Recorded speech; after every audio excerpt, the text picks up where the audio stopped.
ठीक कर सकते हैं ना अपने घर में। मेरा एक ही कहना है, अमेरिकन साबुन नहीं बिके, अमेरिकन क्रीम ना बिके, अमेरिकन टूथपेस्ट ना बिके, और अंत में अमेरिका की दवा मत खाइए कोई भी। बहुत अमेरिकन कंपनियां यहाँ के दवाएं बेच रही हैं, जैसे विक्स, ये अमेरिकन कंपनी की दवा है विक्स, बेनेड्रिल, और अमेरिकन कंपनी की दवाएं हैं, एली लिली एक बड़ी अमेरिकन कंपनी है, जॉनसन एंड जॉनसन एक बड़ी अमेरिकन कंपनी है, प्रॉक्टर एंड गैम्बल, ये सब दवाएं बेचने आए हैं, धंधा करने।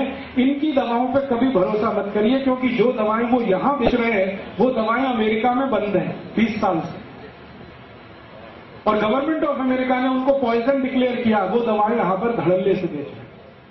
आपको अमेरिका की सबसे खतरनाक जो दवा दी जा रही है आजकल, वो हार्ट पेशेंट को दी जा रही है। आप में से किसी को भी भगवान न करे हार्ट अटैक आए, लेकिन आ गया तो आप जाएंगे डॉक्टर के पास, आपको मालूम है कि एंजियोप्लास्टी ऑपरेशन आपका होता है। एंजियोप्लास्टी ऑपरेशन में एक स्प्रिंग डाली जाती है आपके शरीर में, उसको स्टंट कहते हैं, ये अमेरिका से आता है। और ये स्टंट जो अमेरिका से आता है उसका कॉस्ट ऑफ प्रोडक्शन $3 के आसपास है, और यहां लाकर वो 2.5-3 लाख रुपए में बेचते हैं, ऐसे लूटते हैं आप। और एक बार हार्ट अटैक में एक स्टंट डालेंगे, दूसरे में दूसरा, डॉक्टर को कमीशन है, इसलिए वो बार बार कहता है एंजियोप्लास्टी कराओ, एंजियोप्लास्टी कराओ, आप मत कराइए। फिर आप बोलेंगे क्या करें, मैं आपको बहुत दावे से कह रहा हूं ये बात एक डॉक्टर की हैसियत से, क्योंकि मैं होम्योपैथी डॉक्टर भी हूं, कभी भी स्टंट का ऑपरेशन आज तक किसी को सफल हुआ नहीं, सक्सेस हुआ नहीं। कारण क्या है, आपकी जिस वाहिका में स्टंट डाला जाता है नली में, वो स्टंट इतना बड़ा है, नली में यहां उन्होंने फिक्स कर दिया, तो स्टंट के आगे और पीछे फिर ब्लॉकेज हो जाए और सेकंड हार्ट अटैक फिर आएगा, तो फिर वो कहेंगे दूसरा स्टंट लगवा लो, और इसी चक्कर में आपकी जिंदगी निकल जाएगी, लाखों रुपए लूट के ले जाए। तो आप बोलेंगे जी क्या करें। मेरा आपको विनम्र विनती है कि आपको कभी भी एंजियोप्लास्टी का खतरा हो तो आप ऑपरेशन तो मत कराओ। क्या करें फिर, जिंदगी बचानी है तो आप एक सरल उपाय करो। वो मेरा नहीं है, भारत देश की महान व्यक्ति का उपाय है। वो व्यक्ति का नाम था बागभट्ट। उन्होंने 3500 साल पहले लिखा एक पुस्तक में जिसका नाम है अष्टांग हृदय, और एक पुस्तक है अष्टांग संग्रह। 7000 सूत्र उन्होंने लिखे हैं बीमारियों को ठीक करने के लिए। उसका एक सूत्र है कि कभी भी हृदय घात अगर है, हृदय को घात हो रहा है, तो जान लीजिए कि रक्त में एसिडिटी बढ़ी हुई है। एसिडिटी समझते हैं, अम्लता। एक अम्लता होती है पेट की और एक होती है रक्त की।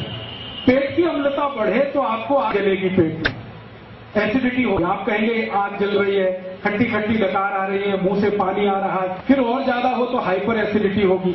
यही पेट की अम्लता जब रक्त में चली जाती है तो रक्त अम्लता होती है, और रक्त अम्लता में आए तभी हार्ट अटैक होता है, इसके बिना हार्ट अटैक होता नहीं। ये आयुर्वेद का सबसे बड़ा सच है जिसको कोई डॉक्टर आपको बताता नहीं, क्योंकि इसका इलाज बहुत सरल है। इलाज क्या है, बागवती जी कहते हैं कि रक्त में अम्लता अगर बढ़ गई है तो ऐसी चीजों का उपयोग करो जो क्षारीय है। आप जानते हैं 2 तरह के केमिकल्स होते हैं, एक अम्लीय और एक क्षारीय, एल्केलाइन और एसिडिक। अभी अम्लीय और क्षारीय को मिलाएं तो क्या होता है, अम्ल और क्षार को मिलाओ तो न्यूट्रल होता है कि नहीं। तो बागवती जी कहते हैं कि रक्त में अम्लता बढ़ी हुई है तो क्षारीय चीज खाओ तो रक्त की अम्लता न्यूट्रल हो जाएगी, माने हार्ट अटैक की जिंदगी में संभावना खत्म हो जाएगी। ये है कहानी। तो आप पूछोगे जी कौन सी क्षारीय चीज है जो हम खाएं। आपके रसोई घर में सवेरे से शाम तक इतनी चीजें हैं जो क्षारीय ही है, अगर उन्हीं को खाना शुरू करो तो हार्ट अटैक ना आए, और कभी आ जाए तो दोबारा आने का चांस ना। क्या क्षारीय चीज है, सबसे ज्यादा क्षारीय चीज आपके घर में है दूधी। दूधी है ना, सब्जी के रूप में आप खाते हैं, इससे ज्यादा क्षारीय कोई चीज ही नहीं। तो दूधी का रस पियो रोज निकाल, या कच्ची दूधी खाओ। स्वामी रामदेव जी कहते हैं कि नहीं, दूधी का रस पियो, दूधी का 3.25 लाख लोगों को ठीक कर दिया उन्होंने दूधी का रस पिला, और उनमें हजारों डॉक्टर हैं जिनका खुद हार्ट अटैक होने वाला था, वो दूधी का रस पी के आते हैं। क्योंकि मैं हरिद्वार जाता हूं रामदेव जी के यहाँ, तो हजारों डॉक्टर इस देश के वहां जाते हैं, चुपचाप दूधी का रस पीते हैं 3-3 महीने 4-4 महीने, आके फिर क्लिनिक पे बैठ जाते हैं। वो बताते नहीं हम कहाँ गए थे, वो कहते हम न्यूयॉर्क गए थे, जर्मनी गए थे ऑपरेशन करने, वो रामदेव जी के वहां गए थे। वो 3 महीने दूधी का रस पी के आए हैं, हार्ट अटैक ठीक हो गया है, आके फिर ऑपरेशन पे लग गए हैं। और वो इतने हराम हरामखोर है कि आपको नहीं बताते कि आप भी दूधी का रस पियो। आप तो दूधी का रस पियो। इसको जो रामदेव जी कहते हैं ना, वो भी भागवत जी के ही आधार पर कहते हैं। भागवत जी कहते हैं कि रक्त की अम्लता कम करने की ताकत सबसे ज्यादा दूधी में है, तो दूधी का रस पियो। कितना पियो? रोज 200 मिलीग्राम पी लो। कब पीना? सवेरे पी लो, नाश्ते में नहीं तो भोजन के बाद पी लो, आधे घंटे के बाद पी लो। और दूधे के रस की और ज्यादा क्षारपन बढ़ाना हो तो दूसरी क्षारीय चीज हमारे घर में है, वो है तुलसी। तुलसी बहुत क्षारपन है, तो तुलसी का रस मिला दो। और एक तीसरी चीज है, वो क्षारीय है, उसका नाम है पुदीना। पुदीने का रस उसमें मिला दो। और एक क्षारीय चीज है अपने घर में, काला नमक। और एक है सेंधा नमक। ये काला और सेंधा नमक क्षारीय है, लेकिन बाजार से जो आता है ना आयोडीन युक्त, ये अम्लीय है। ये आयोडीन युक्त नमक के चक्कर में मत फंसना। काला नमक खाओ, नहीं तो सेंधा नमक। तो सेंधा नमक ले लो, थोड़ा दूधी का रस ले लो, थोड़ा तुलसी का रस ले लो, पुदीने का रस ले लो, कोतंबीर का रस भी क्षारीय है।